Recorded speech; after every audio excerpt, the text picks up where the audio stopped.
Uzimani hatari wagenzi. True story.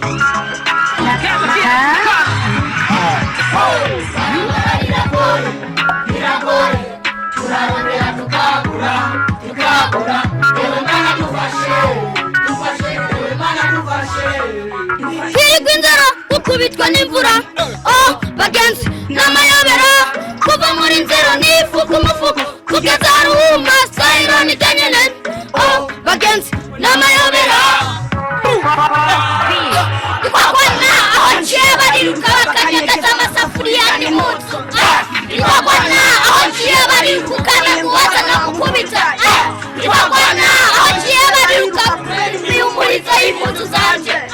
Ikakwana rikaza njaziri ku miryango ya resitora mikichorire.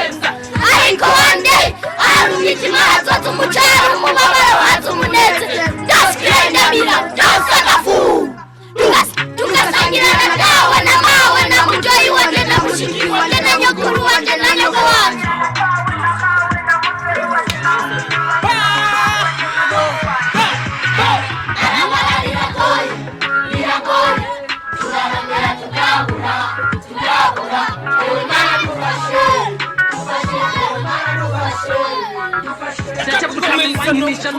Yeah. Okay.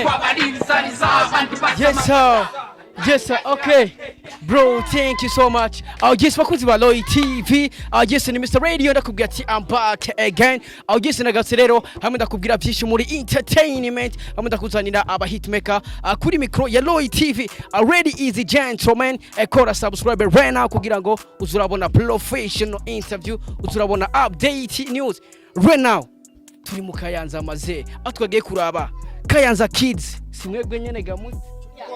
Fugati ni twebwe maze Kayanza Kids Africana. Yes bakuzi ba Loy TV twamaze gushika mu ntara ya Kayanza rero aho twagiye kuraba impano novuga yuko zitangaje byatari ndibaza cameraman yaberetse ukungene n'abana bari talent n'abana bavuga yuko bapostinzwe n'ivyamamare Chris Brown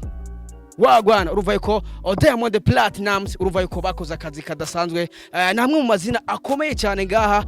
kwiyisi yose yashe kuba postinga uruva yuko nabana bakoze byatari. Reka tubakire kuri micro ya Loy TV brother. Yes sir. Amakuru yawe Ni meza bro. Umeze neza. Ati barabara riragoye turarondera tukabura ewe mana dufashe ewe mana dufashe. Sasa brother abariko baraturabata kuzi witwa gute bro? Bro Jenny yitwa Bwimana Tarsise kubanzi muri Kayanza Kids. Kusara nakajina bakunda kunyita muri Kayanza Kids ngo banyitwa talent. Akazina bakunda kwitwa muri Kayanza Kids bakitwa talent bisigura impano brother. Sasa ugeregeje kuraba impano yawe brother mu myaka 2 iri imbere uzoburi he? Ya twe impano yacu kumbona aho ndije ubu shaka kugera yuko menyekana kwisi yose. Chris Brown bro ni kwisi yose. Abakuzi ba Loy TV cyenda vyemeza ko ari kwisi yose kuko Chris Brown yaraba posting. Bega ujya munsi ubimenya ko Chris Brown yaba posting. Uyumvise gute bro? Ujya munsi twararyoye cyane gose turaryoherwa. Twese turavuga ati kabisi ibikorwa byacu byageze kure. Turaryoherwa nyene kubona icyamamare nka kijya kidupostinga kwe. Twararyohewe sana. Ndashaka umukobwa umaze ngaha. Hari umukobwa egera ha mwebwe babiregera hano sivyo none. Ndashaka umbwire umunsi ubona post ya Chris Brown. Warayumeze gute? Numva ari bya danger man sinayumvisha ko Chris Brown yo bikora gute nabikoze Imana yakoze byo. Ati numva ari ibintu bya danger sinayumvisha ko Chris Brown ashobora kudupostinga ambega ugitangura gukora warumva yuko bizogera ngaho bigeze no munsi. ku kwizerana y'imfisi nyene narumva ko hazogera hazogera ko Chris Brown agupostinga ntitubesha gusa nyene tutabeshe nyene gusa byari mu bitekerezo byako wagwana abintu bitemaze fresh bakwita gute none aje bayitwa kamikaze gusa beshi banzi nka kamikaze rivuye muri kamikaze ariko araducanga amaze bakwita kamikaze rivuye muri kamikaze la différence ni kamikaze ririmwo amazina abiri kamikaze wagwana muravyuvaga mani mpera mikro umwigeme nawe bakwita gute none je banyitwa Gahimbarisha neza egera hano urazi gutama nta muntu agira isone bakwita gute abanyitwa nje Gahimbarisha neza ndashaka nkubitira akantu gatoya basi egera inyuma gatoya uwo mukobwa arazi gutamba vya hatare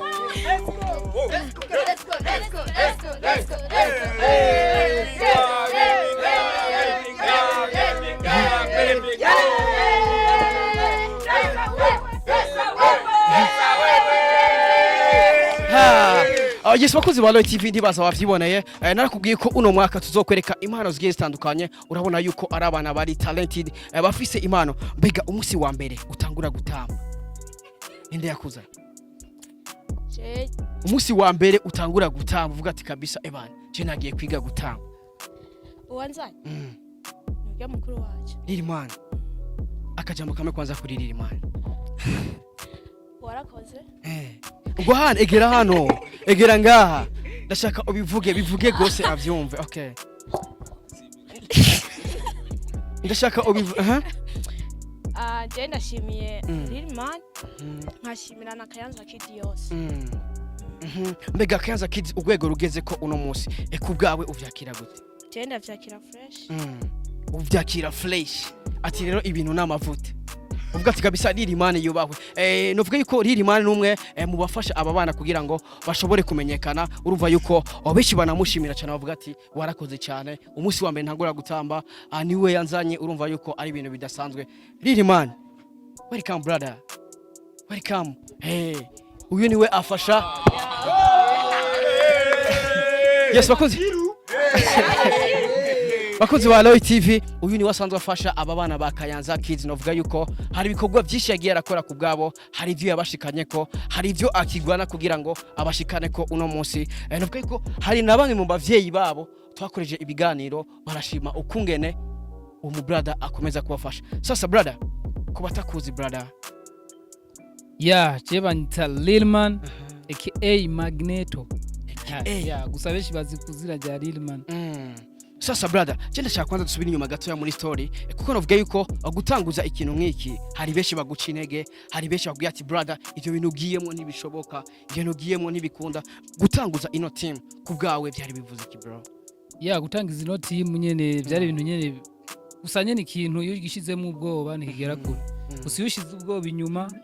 kacukubita uja imbere usanga ibintu bigenze fresh sana so gutangiza ibi bintu nabitangije kome gufasha gufasha ibintu byacu kubera beshi bafite amatalent atandukanye comedy bakina cinema ibintu so urumva rero hari abantu nyene baba bari outside the world baba bari nyene hanze y'igihugu baba bakeneye kubona impano duse mu Burundi so urumva rero niyo mpamvu na davyitara zabo ndazinura kubera jewe nsanzwe nzi ibintu nyene byo kugeza kure so ndavuga ati aba bana wo bikwerekana impano zabo ukigeza kure cyane bimeze sasa kumara kwivira ati ebana irifo ko miga abana kubera iki wakimye gucagura abana kuko navuga yuko abafite talent ni beshi mbega aba bari ngaha babakundiye iki brother niki kintu nyamukuru cyatumye uvuga ati ebana irifo ko ntoraba ndafise umugamba ariko reka ntoro uyu brother so nkigitangira iki gikorwa sinatoye ngo naka cyangwe naka barabana beshi cyane bari beshi gose bamwe barabigohokerwa baravako baragenda abandi bagira gute so tushinduka dusigaye turi maruko kubera hari ikintu utangiza ikintu hari utagikunda hari ugikunda akakigumamwo so kandi urumva ntumufata ugenda aragenda usigara gasigara abandi bagasigara gupamba uno musi rero ni timu novuga yuko ikomeye cyane reka mvuge kwisi yose kuko asi mu Burundi gusa kuko ivyo mukora andemeza neza yuko ijana kwijana no hanze y'igihugu bigerayo akarorero Diamond Platinum si umurundi ariko arabazi no musi Chris Brown ni umuririmbyi akomeye cyane kwisi yose ni cyamamare arabazi brother kuko brother ivyo bintu kwanza bibiri bisiguye iki bro ya cyambere cyonyene no gushima kwanza ja hejuru ya no gushima Imana kuri byose kubera byose ni ibishobozamwe kugira bikunde kubera Imana itabishizemo ingufu urumva natwe bwe ntacyo twikwishoboza so urumva byose tubishimira Imana. Sasa brother mega abavyeyi baba bana nabwo ugerageje kuraba harimo abana batoya harimo abana bakiri bato bishoboka ko bashobora kuba ari nabanyeshuri mbega abavyeyi babo nabo mwarayazi kugira ngo bigende flechi cyangwa nyene abana babuze gusa gukora ya abavyeyi babo turayaga rimwe na rimwe nambara umwana gwaye ndagira ico nkoze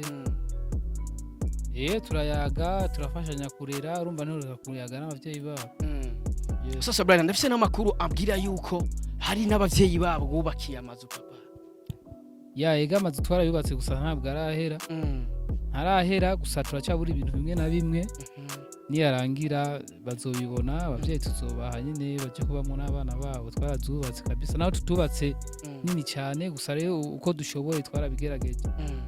Ariko haba bacabaza ati mbega amafaranga yo basajya amazu yavuye ku mufuko wa Lilimani cyangwe n'imfashanyo zavuye nyine ahandi hantu canke n'amafaranga yiwawe ya urumva ko ngene bigenda amafaranga yubatse zijyanzu ya nintererano ya buri umwe wese nawe uri ngaho urashobora kuvuga ati kanshire kwibati rimwe ibintu bikagenda neza so nintererano ya buri umwe wese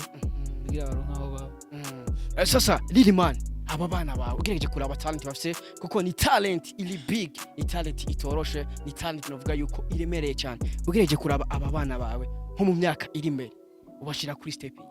ya twebwe ndibaza nko mu Burundi nta muntu atatuzi ubu dukeneye kwagura imbibe hanze y'igihugu za USA za Australia za Europe aho niho tuko turatagetinga za Nigeria n'ahandi hose kubera ubu mu Burundi batuzi urumva ntwasha tuguma mu Burundi gusa tugende za Rwanda dukorane n'abantu baho tugende za Uganda za Kenya za Tanzania urumva twagure nyene ya tubikintu kirekire cyane ku buryo Kayanza iduzi ibendera. Mu misi heze byarigeze kuvuga yuko muri abadanseri ba Bface on the flow mwarabonetse mu ndirimbo ziwe zigitandukanye akaza kubaraba ngaha birikavugwa yuko muri abadanseri ba Bface on the flow mbega uno munsi ko tutakibabona mu ndirimbo za Bface on the flow byagenze gute bro? Ya nkuko bimeze urabona ujya no muririmbyi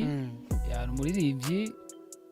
hari gihe tujya mu ndirimbo ziwiwe so nitwovuga ngo turabadanseri biyo tube turabadanseri ba Kayanza Kiti ya turabadanseri ba Kayanza Kiti rero nk'ubu mwaje kutubwira turumva turakeneye gute n'umuririmbyi wari we wese basi ashaka ko tujya muri video yiwiwe yo tubwira tukayaga akatwandikira kuri Instagram ni deal turavugana yumvise byo twomuza babishoboye so turajya muri video nta kindi kintu so gusa rero ico kintu waruvuze ngo turabadanseri ba Bface nituribo oya Bface cyo mwafana gusa n'umufungo ya Bface adufasha mu tuntu tumwe ubwo twavuga nyene yuko dufashanya cyangwa turabadanseri biwiwe oya turahanurana nibi so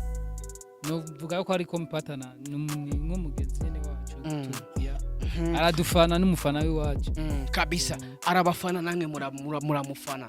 ya umva murakorana kabisa. Sasa brother mbega uno munsi habaye umuririmbyi avuga ati je ndabisinye baze kuntambira atumyere abaririmbyi bakoze kugira abadanseri mbega uno munsi habonetse umuririmbyi abisinya akavuga ati ndifuza Kayanza Kids yuko baba abadanseri biwanje bwite mbega ico gihe byogenda gute?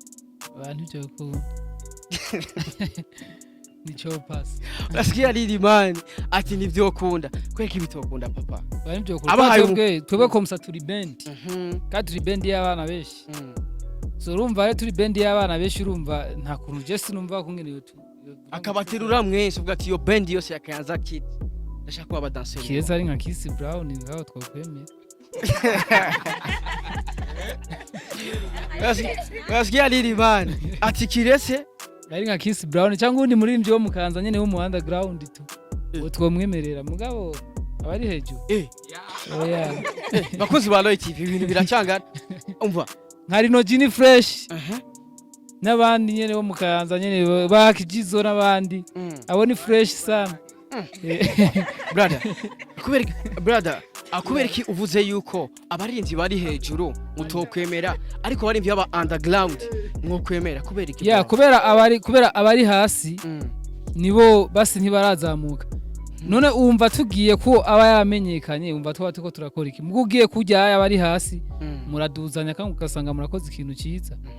ya sasa brother wavuze yuko muri nka band mbega uno munsi bavuze Kayanza Kids nibihe bintu maze gushika ko brother uvuga ati kabisa natwe ku bwacu hari ivyo tumaze gushika ko ivyo twakoze hari ivyo byadushikanye ko nkariri imana uvuga yuko urongoye bano bana ni kihe kintu uvuga ati Kayanza Kids turamaze gushika kuri iki kintu kabisa ikintu kizoduteza imbere Kayanza Kids cyambere abana bose bariga bari kwishuri bisukwa ko atamwana umwe ari mu Kayanza Kids atiga nta numwe ari wow it's good yeah icya kabiri nuko harimo bamwe bagiye kubaronse amazu batari bafise aho baba batarafise aho naho batarashikira so amazu nayo wabo dushije kuyubaka tuzabashikiriza cyo ni cya kabiri cya gatatu turafise abagenzi turafise famille dufise famille nini cyane Kayanza Kids nambari za Amerika za hehe ubu ya Kayanza Kids barayizi icya kane dufise aba followers benshi cyane ya dufise aba followers benshi cyane n'aba danseri bakeye ngaha mu Burundi bafise aba followers twebwe nk'abo dufise ya kuri Instagram yaba no kuri YouTube no kuri ma TikTok urumva nk'icyo ni ikintu cyo gushima kandi ni ikintu kinini ubugezeko ni blend kubera raho n'umuntu akora n'imyaka ishika n'indwi atarakwiza 130 na kimwe by'aba followers kuri Instagram ko ari beshi bya hatari man ahubwo big up sana brother yeah sasa wavuze ko hari abana bose bariga abana bose bari ku mashuri bega abana barigwa na Kayanza Kids cyangwe barigwa n'abavyeyi ba ya abana barigwa na Kayanza Kids tutugenegene nyene bakora nto tutuma baja ku ishuri bakaronka amakaye bakaronka uniforme ya buri kimwe cyose ndetse n'imfungugo yeah yes bakunzi ba Roy TV urumva yuko nimba office imano uno munsi irashobora kugutunga uno munsi irashobora gutuma ubaho irashobora gutuma umererwa fresh urumva yuko impano y'aba bana nibarihira ishuri niyibagaburira niyo ibambika urumva utugenegene impano yacu irashobora akudutunga brother harigeze kubaho umunsi ucika intege kumva ko bivamo bebe ya gucika intege ntibibura bivanye na slago kuko hari slago nyinshi abantu bagenda bacamwo iyo bariko barubaka blend iyo bariko barategura ibintu hari slago nyinshi bagenda baracamwo nihe slago yigeze gushika ukumva yuko vraiment ibi bintu bugati abantu no biheba ya slago nigeze kugira niyo abantu bashatse kunyiba team bagashaka kuyigira iwabo so byarancanze cyane ndavuga ati ibintu nofuma ndabiheba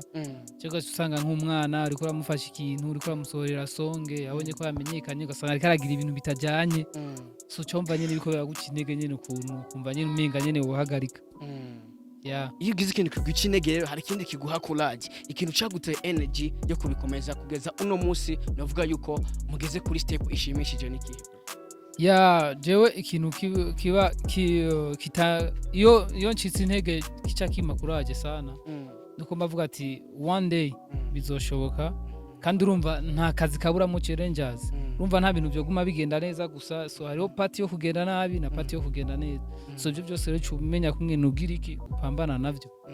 niko biba bimeze wavuze ko harimo talent nyinshi harimo abadanseri abarindi ngaba barimo nabaye harimo nk'uyu n'ahadatonda cyane umuririmbyi naho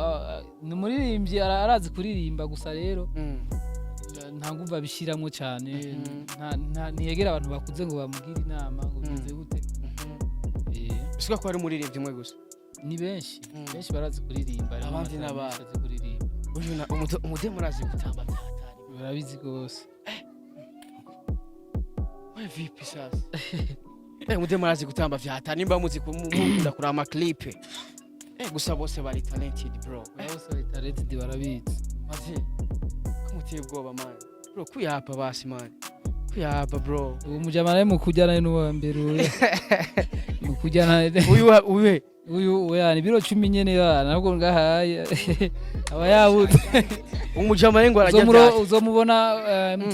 ari ubu challenges bwishi bwa MT number 1 yama yakoze yeah